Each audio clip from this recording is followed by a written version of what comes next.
नमस्कार। एक छोटी सी अपडेट आई है।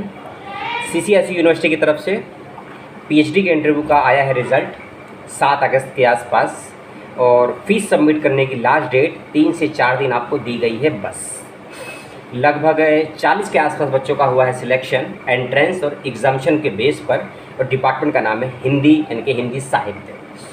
अब बात डिटेल में नोटिफिकेशन की। नोटिफिकेशन ये कहता है कि 12 अगस्त तक आपको अपने कोर्स की फ़ीस को सबमिट करना है। कोर्स वर्क की जो भी फ़ीस है उसको ध्यान से सुन लीजिए। जो बच्चे एससी हैं, एसटी हैं, उनको देनी है 12,500 रुपये की फ़ीस है।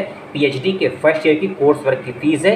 एग्ज़ाम की फ़ीस अलग से जाएगी। जो बच्चे एससी एसटी के अलावा अन्य कैटेगरी में आते हैं उनकी फ़ीस है 1 साल की 25,000 रुपये। कोर्स वर्क की एग्जामिनेशन फ़ीस आप लोगों की भी अलग से जाएगी। Second, third, fourth, fifth year की फ़ीस क्या होगी वो आपको यूनिवर्सिटी से मालूम चलेगा जब आप सेकंड, थर्ड, फोर्थ और फिफ्थ ईयर में जाएंगे। दूसरी बात, ऑनलाइन और निफ्टी यानी कि ड्राफ्ट के माध्यम से अपनी फ़ीस को आप सबमिट कर सकते हैं, और ड्राफ्ट का एड्रेस क्या होगा वो नोटिफिकेशन में डिटेल में दिया गया है। अगली बात, जो बच्चे ऐसे हैं जिनका सिलेक्शन उस कैटेगरी में हुआ है जो कहीं जॉब करते हैं, तो ऐसे बच्चे जो कहीं जॉब करते हैं उनको एडमिशन के वक्त में अपना एक एनओसी का लेटर भी सबमिट करना होगा, ओरिजिनल, इसका ध्यान रखिएगा। इसके अलावा जो भी आपके एकेडमिक डॉक्यूमेंट है, 10th, 12th, UG, PG, MPhil, NET JRF जो आपने किया है वो सभी, और सुबह 11 से लेकर 12 बजे के बीच में आपको अपने कोर्स की फ़ीस को सबमिट करना है। डॉक्यूमेंट को वेरीफाई करवाना है यूनिवर्सिटी में जाकर। 12 अगस्त तक डिपार्टमेंट ऑफ हिंदी के बच्चे इसका ध्यान से सुनेंगे, ठीक है। फीस स्लिप डिपार्टमेंट में भी आपको जमा करनी होगी, इसका ध्यान रखिएगा। और दूसरी बात, अटेंडेंस 75% मैंडेटरी है अगर आप कोर्स वर्क का एग्ज़ाम देना चाहते हैं, और अगर आप कोर्स वर्क का एग्ज़ाम नहीं देंगे तो छात्रवृत्ति और फेलोशिप दोनों ही रोक ली जाएगी। इसका विशेष रूप से ख्याल रखिएगा। अब आते हैं बच्चों की संख्या पर।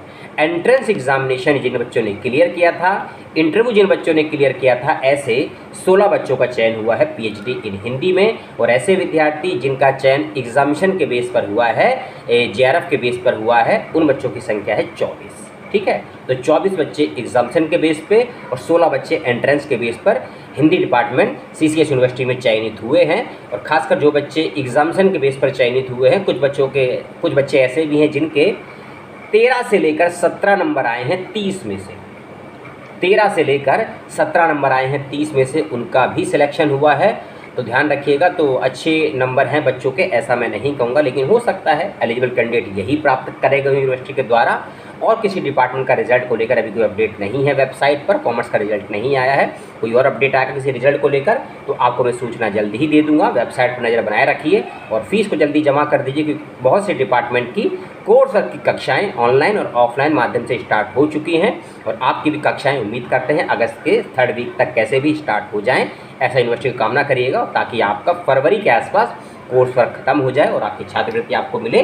और नॉन नेट फेलोशिप कितने बच्चों को मिलेगी, कितने बच्चों को नहीं मिलेगी, ये फैसला यूनिवर्सिटी का ही होगा। अगर मिलेगी तो 5,000 मिलेगी पर मंथ की, और नहीं मिलेगी तो बिल्कुल नहीं मिलेगी। लेकिन उसका भी एक क्राइटेरिया होता है जो यूनिवर्सिटी ने बनाया है। सभी बच्चों को मिलेगी 100% ऐसा नहीं है, लेकिन कुछ बच्चों को मिलेगी, ये बात भी तय है। इसका ध्यान रखिएगा। और ये नियम सभी डिपार्टमेंट के सही बच्चों पर लागू होगा। आपने अपना समय दिया उसके लिए बहुत बहुत धन्यवाद। अगले वीडियो में मिलता हूँ। अपने सवाल, अपनी शंका, अपने डाउट, अपनी उलझन, कोई भी समस्या हो कमेंट बॉक्स में डालिएगा। मिलता हूँ अगले वीडियो में। जय हिंद, दुआ सलाम।